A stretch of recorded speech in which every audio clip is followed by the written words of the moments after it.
So g'day everybody and welcome to another podcast. I'm Scott Poynton and I have the pleasure today of speaking to two fine young gentlemen in Uganda, and they're from a project called Kijani Forestry, and we're going to learn both about Paul. Welcome Paul Muchibi, who's one of the founders of Kijani Forestry, and Beau Milliken, another one of the founders, and one of the other founders, Quinn, is not there at the moment with us, but we'll talk to Paul and Beau about Kijani Forestry and the great work that they're doing to plant trees, help protect forest and support communities. So Paul and Beau, welcome. How are you? Good. We're doing well. Good to be here and good to have you around and chat with you. Yeah. And thanks, Scott. Appreciate you having us on the podcast. Good on you. So look, just tell us a little bit about each of you and maybe just quick overview of Kijani. We'll come to talk about Kijani in more detail in a moment, but just perhaps if you could just tell us a little bit about Kijani and then tell us about your story, about how each of you came to be there. Obviously, Paul, you're from Uganda, Beau, not, but just your story to Kijani Forestry. How did you guys end up working together and founding this amazing little organisation? Yeah. Like you said, I am not Ugandan, but I have been working in Uganda since 2013. Early on, I'd met Quinn, who's another one of our founders, who's also not Ugandan, but he was... Quinn and I were both working for an organization, building a school. Quinn was overseeing doing the track and field and the football pitch for this school. Quinn had met Paul. Actually, why don't you tell the story of how? I met Quinn. He had come for a mission in Uganda through the same organization Beau was working with. So I met Quinn in Kampala from a certain organization, children organization. Then we both loved sports. And Quinn was coming in Uganda to build a field and track for this organization. So he was like, yeah, we can work together. And that's how we come to meet Beau. And three of us lived together until we were like, we need to start something together.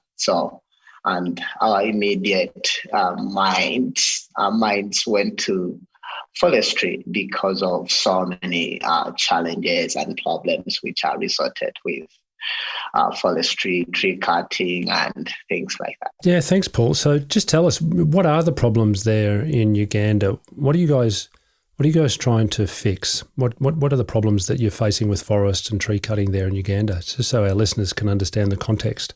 Yeah. So, I think when we started to look at this, we saw both the opportunity and the challenge at the same time. And the way that deforestation, amongst other things, has really had a big effect in Uganda is through the price of charcoal. So charcoal prices have risen dramatically over the last decade. I mean, they're probably 3 or 4-fold rise in price over the last decade. And a lot of that is because trees are disappearing. And so for listeners that don't know, basically you cut down a tree and just superheat it without oxygen and you get charcoal at the end of it. And so with that, Uganda has an incredibly fast rising population. So it's, I think, second fastest in the world in terms of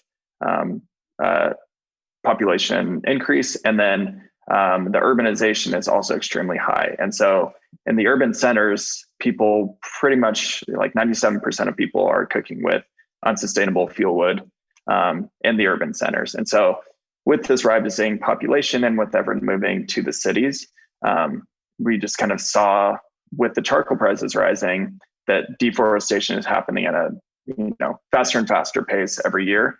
And so with that, we're all kind of business-minded, we are all business-minded people, and thought that the most sustainable way to try to tackle this is through a sustainable business solution.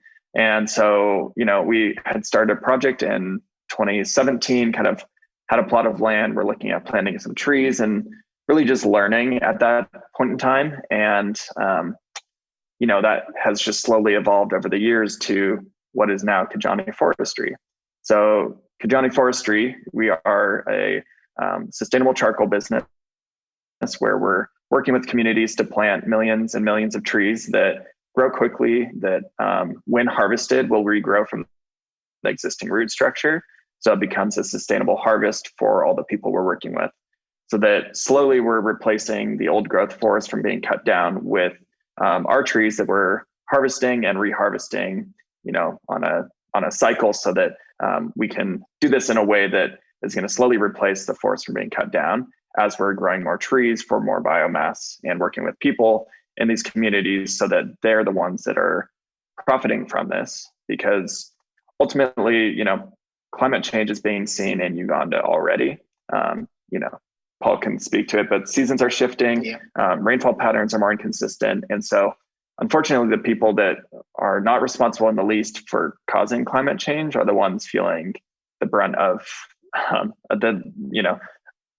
of course, in the West, when you have heat, it's unfortunate, but most people have air conditioning and they can deal with it, But this year, we had a unexpected 2-month drought, basically in the middle of when it should be extremely rainy crop season.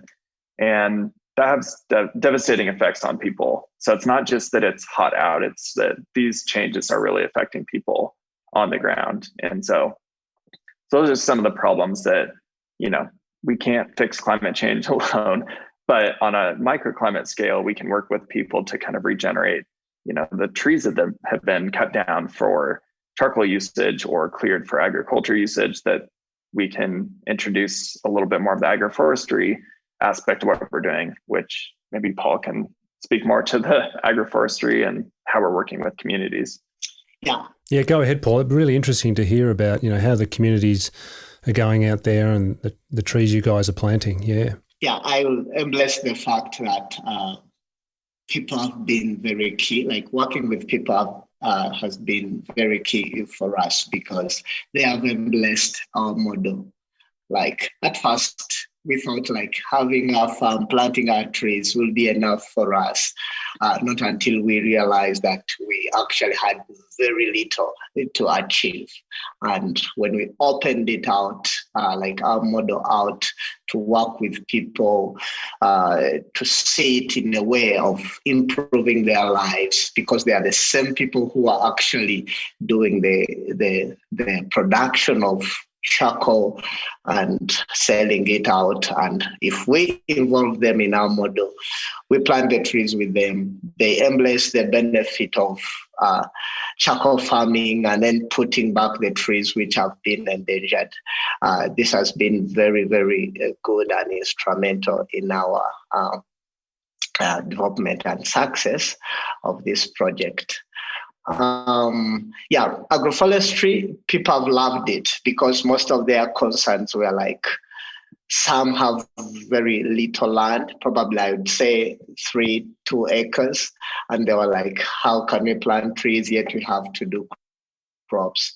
So training these local farmers on how to intercrop trees with their crops, and then those sustainable ways that can keep them going. After 4 or 5 years, you do the harvest for trees. But again, alongside that, the first 2 years, you still have your crops going, and your life will be better anyway through doing trees, and as well as improving our climate.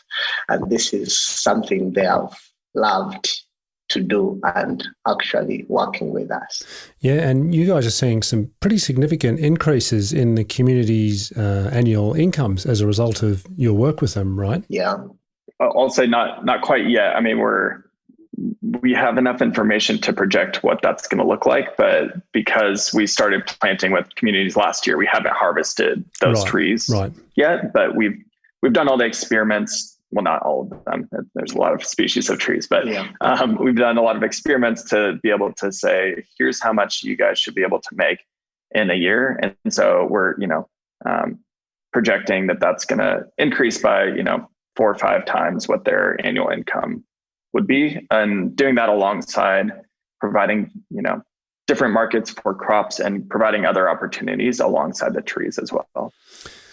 Exactly. Now, you're also focusing on the charcoal production process, as I understand it. You're looking at improving the efficiencies, right? Which the traditional kilns, the traditional charcoal making process is pretty inefficient, right? And you guys are looking at better ways of doing that. Just talk me through that. Yeah. So kind of with that, what we're looking at doing is finding the best way to work with the people that are already producing the charcoal. And so what that means is maybe not utilizing the world's best kiln technology that's going to be €1 million and has to be a central production area. But what are ways that we can improve the process alongside providing better technology with what we're doing? And so that kind of looks like a few different things. One of the major things is waiting for wood to dry. So much of, a piece of wood is water weight. And so people often will cut down a tree, let it sit for a few days, and then they'll produce charcoal. But so much of the quality is lost when you do that because essentially the water evaporating or getting boiled off splinters the wood. And so you have a lot more wasted. And also just so you're losing, the quantity of the charcoal through that.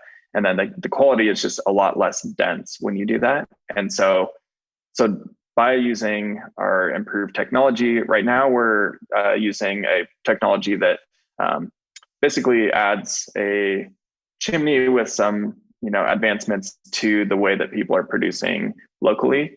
So it's a pretty easy step for people to take to add this chimney to have improved efficiency.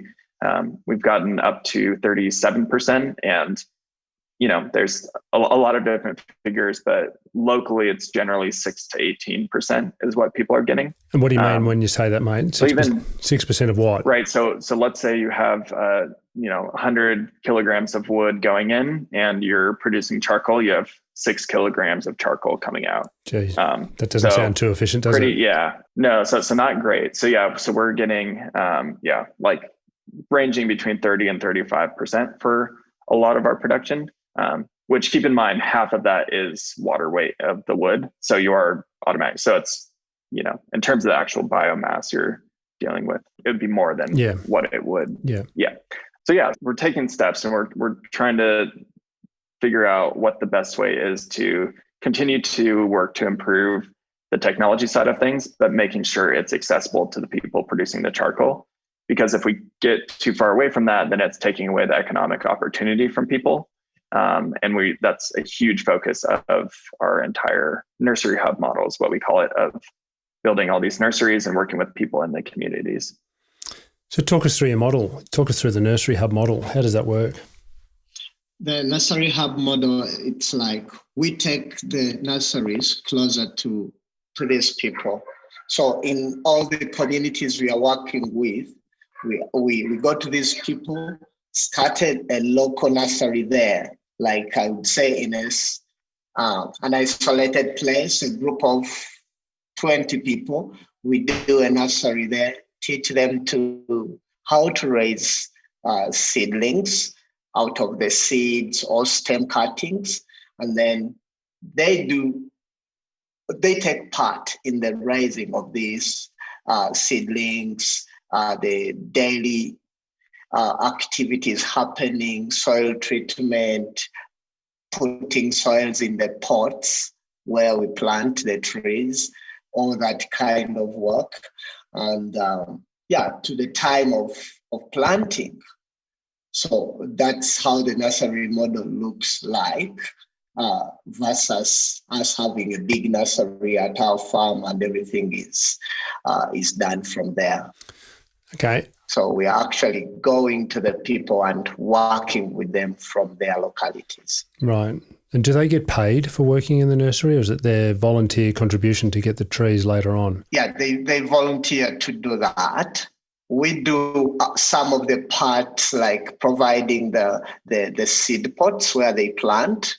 And then there are some other wire mesh for screening the soils.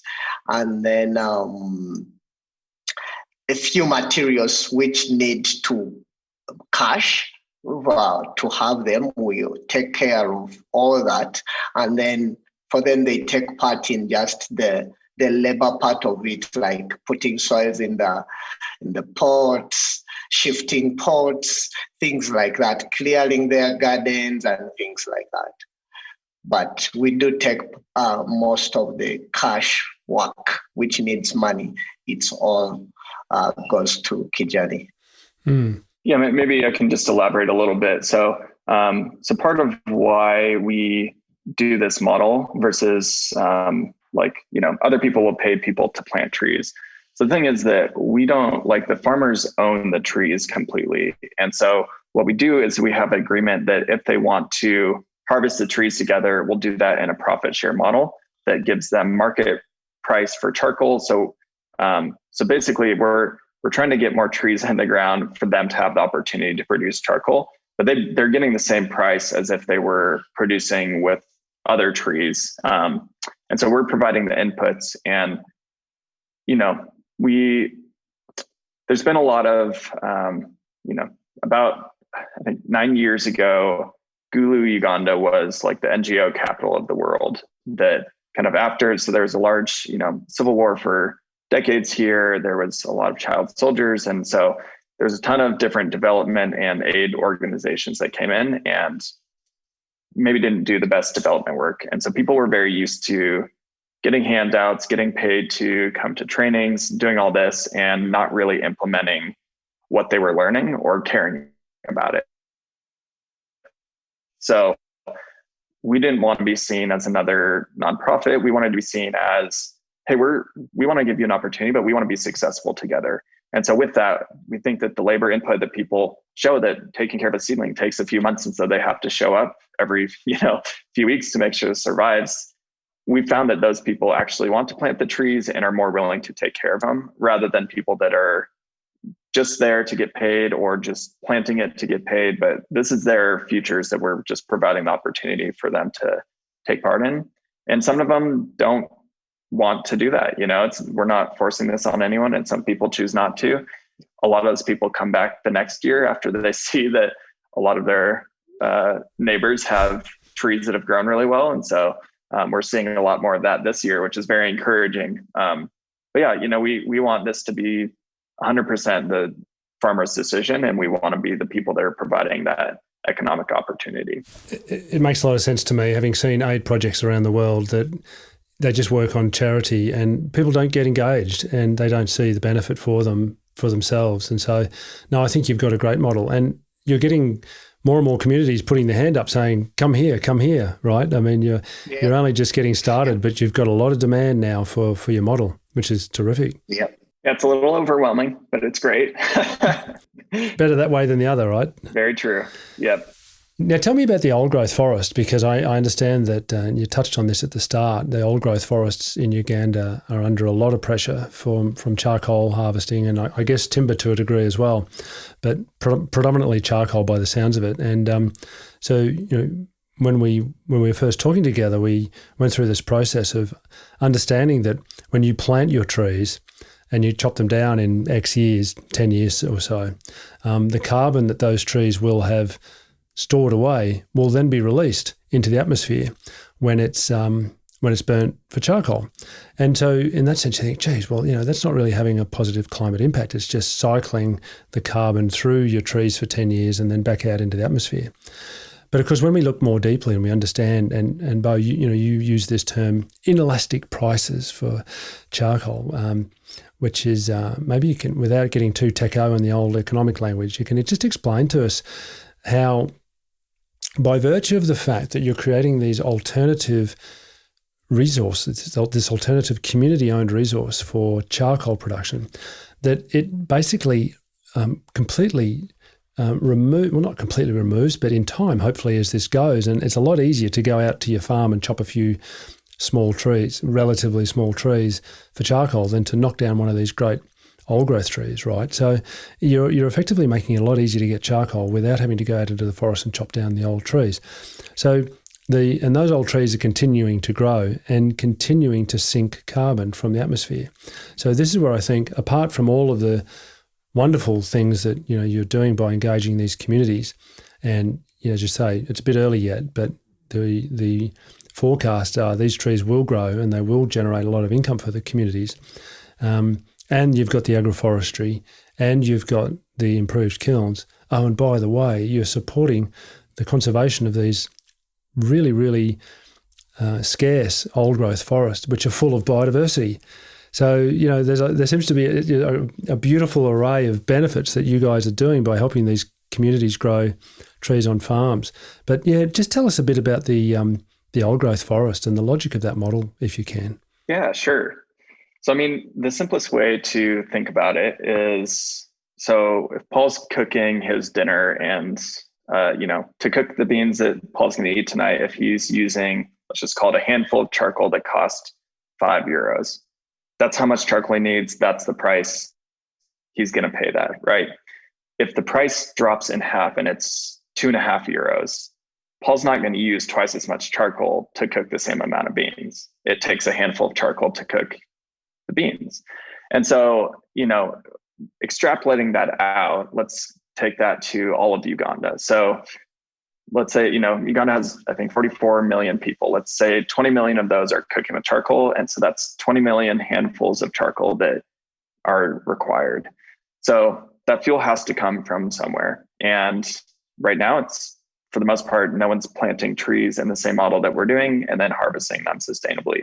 So that wood is going to come from a natural forest and an old growth forest generally, because charcoal producers, in this model, they want to go for the biggest trees and that has the most charcoal in it. So they're going to cut down beautiful 50-year-old mahogany trees and turn it into charcoal, because they just do that. They uproot the trees, they leave the soil bare because they want all the charcoal that they can get from that. So in our model, if we're able to say, hey, each acre we're planting has roughly 1,000 trees. And with that can, let's just make it easy. That saves an acre of an old growth forest from being cut down. So at year 5, we cut down ours, and that theoretically saves an acre somewhere else from being cut down. The nice part is that, one, there's, leaving the roots in the ground, there is some carbon sequestration there. Second one is that there is increased organic matter and carbon storage in the soil. So the soil becomes more fertile, storing more carbon, and that is a permanent sequestration there. Another really cool thing is that this idea of coppicing, which is, we didn't invent coppicing. Essentially, it's trees regrowing, but being done in a very particular fashion that as they regrow with more biomass than if you were to not cut it down. So certain species, after 7 years, if you were to look at one tree and just say, I'm going to let this grow for 7 years and, use it, let's call that, that weighs 100 kgs. This other one that same species that you grow and you cut down at 4 years and you let, let's say 3 stems regrow from it. That one in this research is just about 300 kgs of biomass that you're getting from this other tree. So phenomenal, there's the research side of it. And then we've seen it in person that some of these trees that have been cut down after 8 months are 7 meters tall. It's insane. So we've seen it in action as well. So yes, kind of under all those assumptions, we think that we are replacing other trees from being cut down in this model, and that it's going to be, something that we're harvesting, not extracting from the earth. And that's an important thing to us, that this is a sustainable harvest. This isn't a mining extraction activity that we're left with nothing and you move on to the next plot. Maybe in the same direction. We have a district in northern Uganda called Gago. It's in the shea nut belt. Like most of the trees in that area are shea trees. Like hundreds of years they have been there. So people have harvested most of these other tree species and they're left with the shea trees.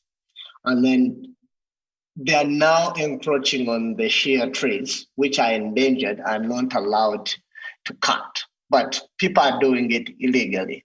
So going to this district, we start up a project with them. We are planting these fast growing trees, which can give them what they are looking for with the shea trees. I see that as protecting these endangered species, these natural species, which are even hard to raise and even grow. So I've seen that in Agago, and I beautifully embrace the tree planting in certain places which are really so much endangered with the deforestation and the needs for daily food, and so yeah. Yeah, thanks, Paul. Really interesting. And the shea trees are a really important economic crop as well, right? And particularly the women harvest the shea nuts for the shea butter that's used a lot in cosmetics all around the world, right? Yeah. So if they start felling those trees because there's nothing left, then it's a double whammy, isn't it? Yeah, and those another note, those take 35 to 50 years before shea tree starts producing nuts. So this is not really something that's very easy to replace. Yeah. And so, it's just endangered, and also you're taking away economic opportunities. And on the same note, like throughout Uganda, people are starting to harvest jackfruit trees and mango trees and produce charcoal with those trees because it's been a hard year for COVID, and a lot of opportunities have been taken away, and people need to survive. So you can't really blame anyone for trying to feed their family, right? But this is unfortunately where people are turning: the short-term gain of a bag of charcoal versus, jackfruit in 6 months. And who's to blame anyone when you have a family to feed? Indeed. No, there's a lot of economic pressures. So, it's going to be fascinating to see in time as your trees do start to grow and the agroforestry side, whether obviously, perhaps the big impact or the big income flush will come when they do harvest those trees in however many years' time. But leading up to that, it'll be interesting to see if there's any improved yields in the crops because they're being protected by the trees, from the sun and things like this, and maybe the trees are holding more water. So are you guys looking at that? I know you've got lots of little research projects going where you're looking at the impact of what you're doing. Is that the sort of thing you're looking at as well? Definitely. Yeah. I mean, we were talking about that earlier today and last week at the farm. And it's interesting. We maybe unintentionally did some experiments and can already see some of the results. So there's our main road coming in. On one side, we have, just for decoration, mostly we had planted a few trees to line the road.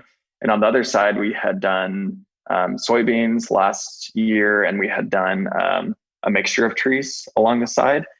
And I mean, you can very clearly see the difference between the two, like just the health of the trees, the health of the crop, like all of that is very apparent that nature likes working together and it shouldn't be in these isolated things. So we're, we've seen that in a less of a scientific experimental method way, but just haven't seen that on the ground. And so now we're trying to gather the data around that and really prove out how these ecosystems really benefit each other. Yeah. And when the farmers see that, the word of mouth will spread pretty quickly. They don't need research papers. They just need to see it with their own eyes, from my experience. And they know a good thing when they see it. So that'll be interesting to see how that takes off too.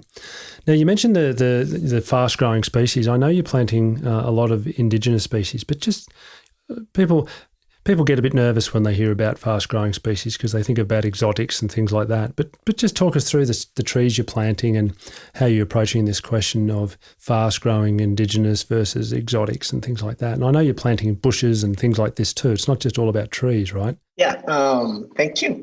We are planting species which are mostly like native to our country, though there are species which are not native but have been adapted and are like adaptive to the environment and to the area and not invasive.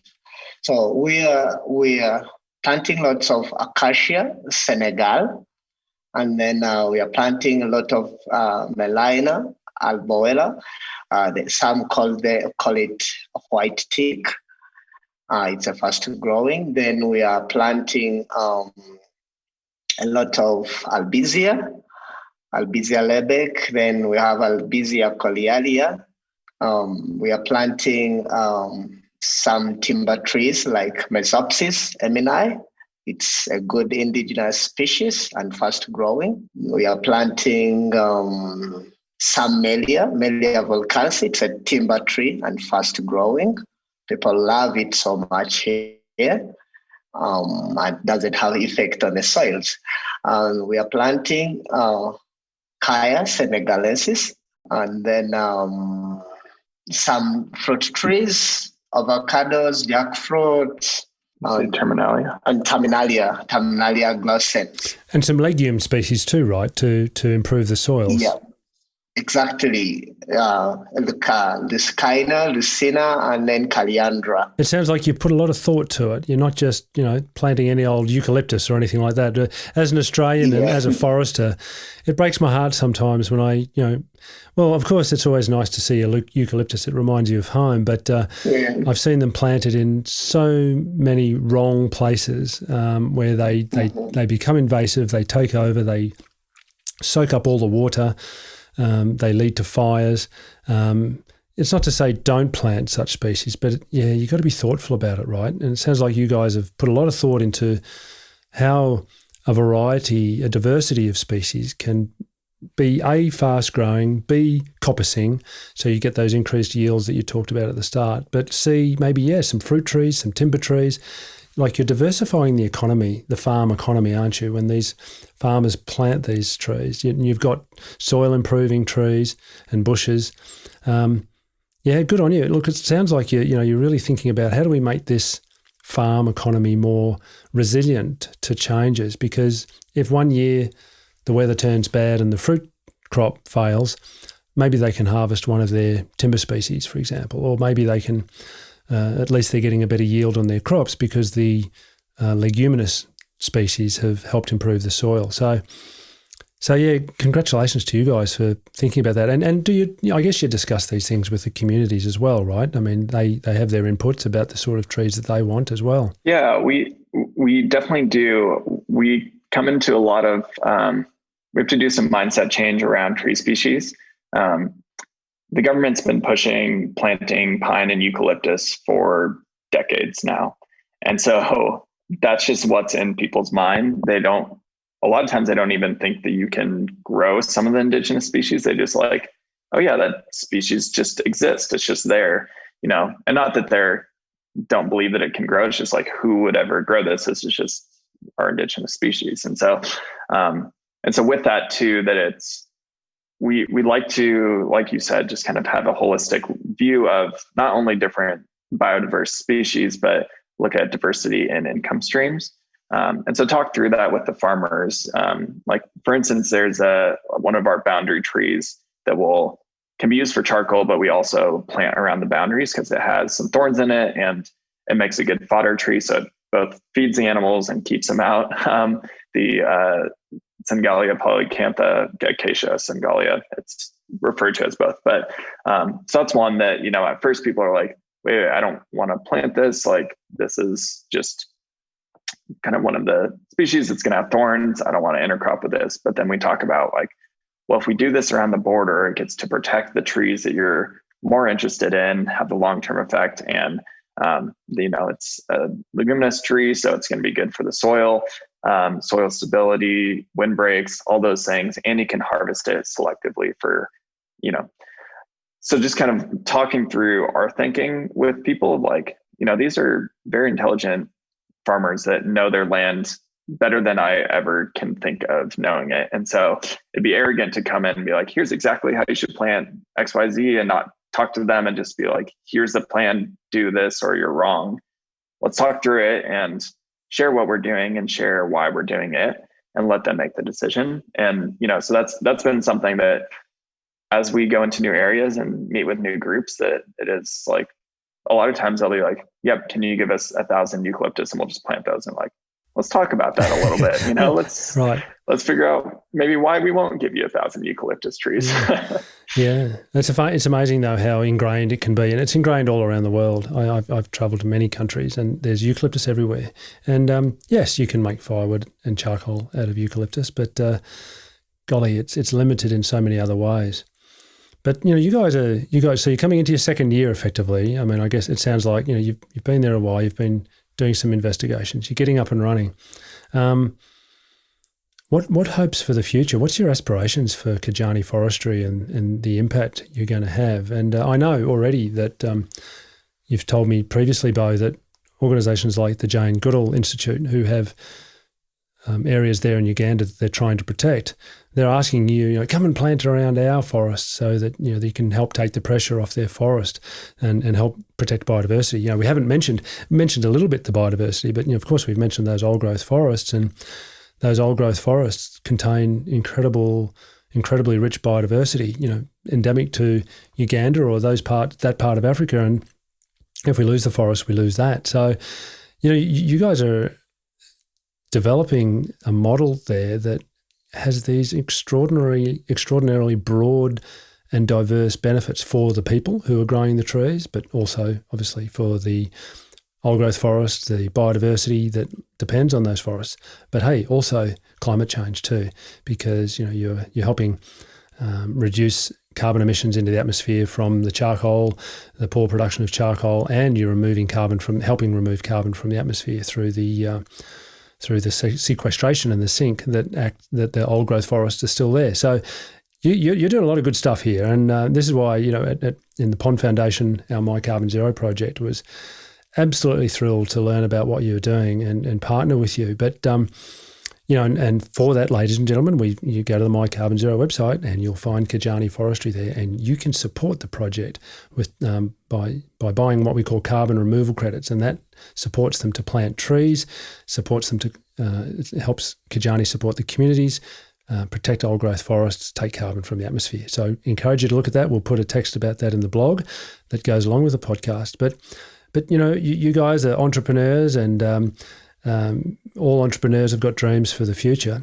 What are your dreams? I feel like we've been very fortunate with all the people we've encountered and gotten to work with, and honestly, the communities that their passion for planting the trees is inspiring to us, where we kind of thought it was going to be a little bit more of an issue to get more people to plant these trees with. And, we started our first year, we did a pilot with 115,000 trees with 150 people. This year, we're planting well over 1 million with 1,200 people, 1,500 farmers, something around there. This next year, we're aiming to plant, between 6 and 10 million trees with around 7,000 farmers. And that honestly, it's not hard to find those groups to work with. It's not hard to find people that are really passionate about it. It's truly just how can we do the most with the resources we have? And so, so as we continue to expand geographically and also as a business, we're expanding more into the timber side of things.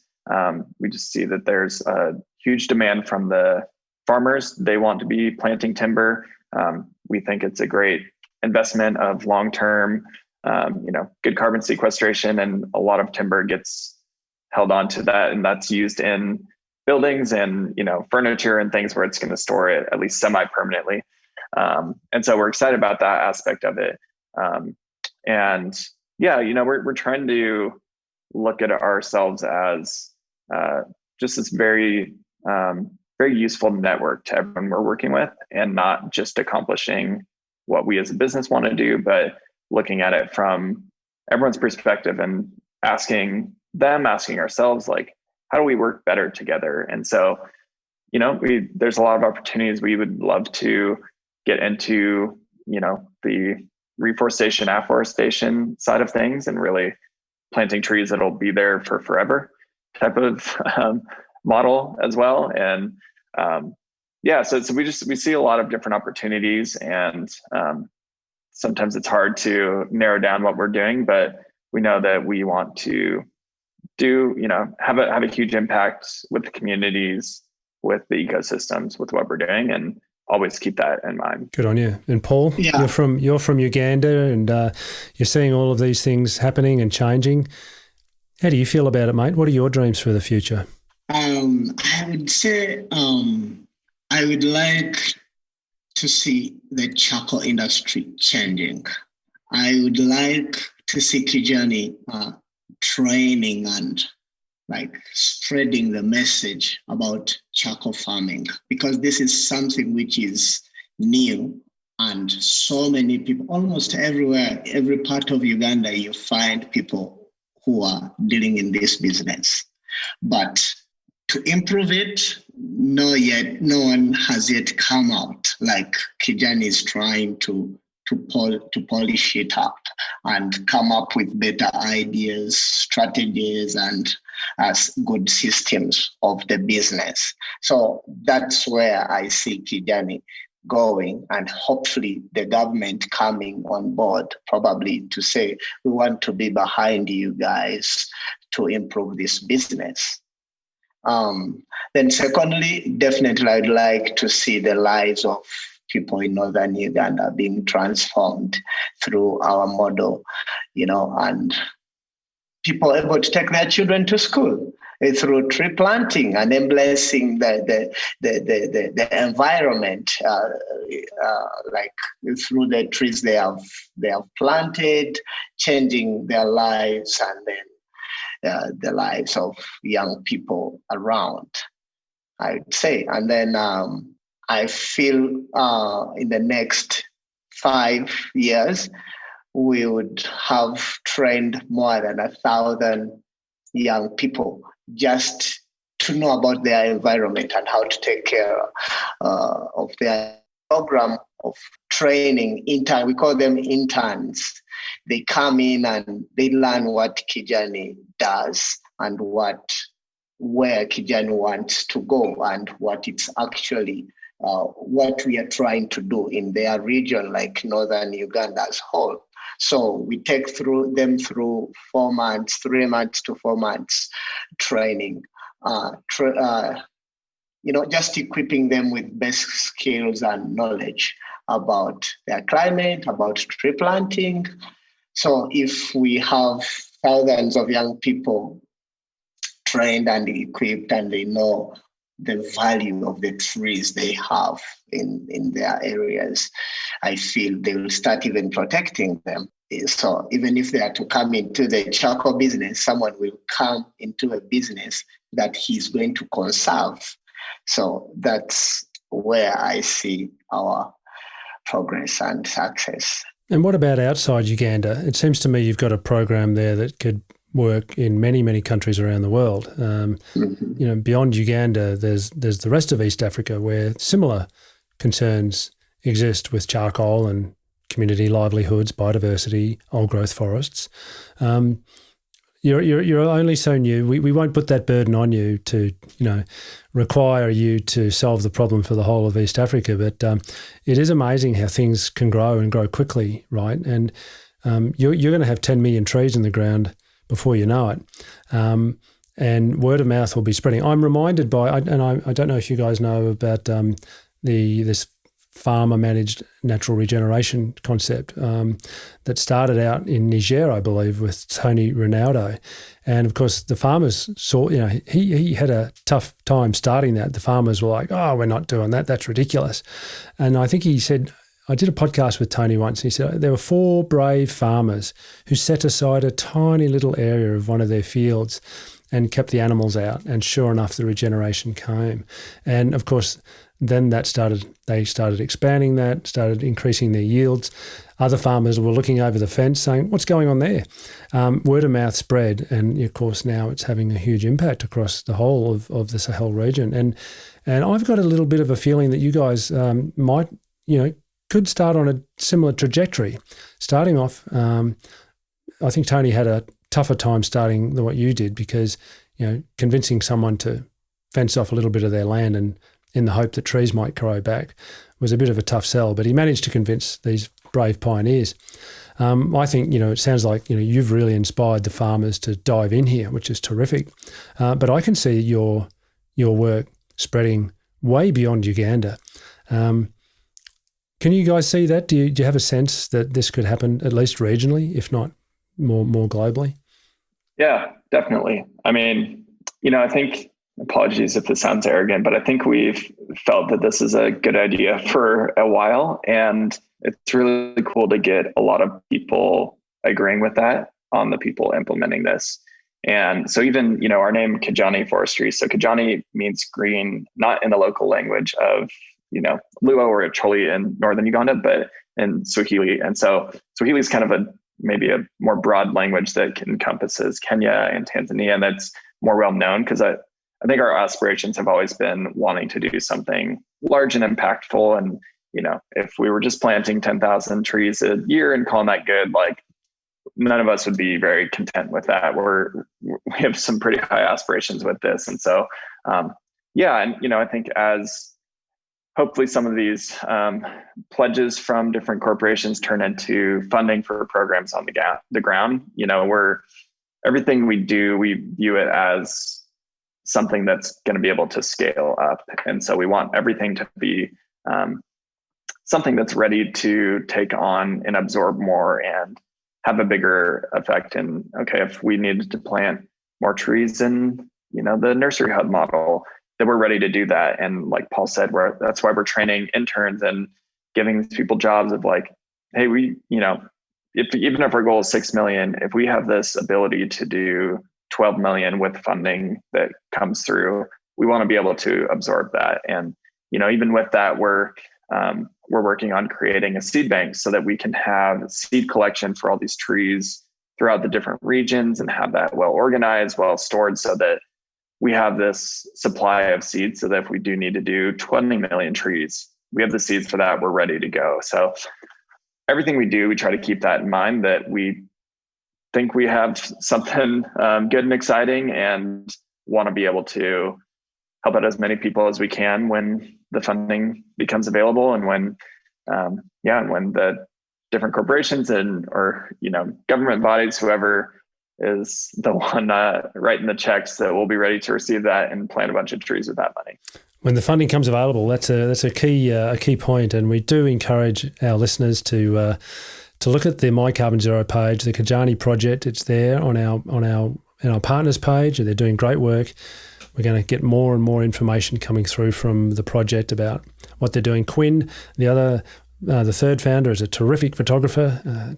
Quinn takes some lovely photographs, so we'll get some of those up on our site to keep you posted on what the project's doing. But look, thanks so much, you guys, for joining us today. I find your story very inspiring and doing real and practical work. It's not theoretical. Like, you're out there in the bush and you're doing things and helping people's lives, protecting forests and biodiversity, and you're sequestering carbon and reducing emissions. And goodness knows we need that. So big thanks to you for your efforts. We look forward to sharing more about Kijani and your progress with our My Carbon Zero community and the broad international community. So if you're listening to this, you're not in the My Carbon Zero community yet, do dive in. It's free. And you've got terrific projects like the Kijani Forestry project in Uganda that you can support to take your own responsibility for your carbon emissions. That's why we call it My Carbon Zero. It's all there. It's all easy. And you've got some terrific work going on the ground that you can support in Uganda. So, Paul, Beau, thanks so much for joining us. And we absolutely wish you the best for the future. And we look forward to hearing more about the great results you're achieving out there in Uganda. Thanks so much. Thank you. Thanks, Scott. We appreciate it. Good on you.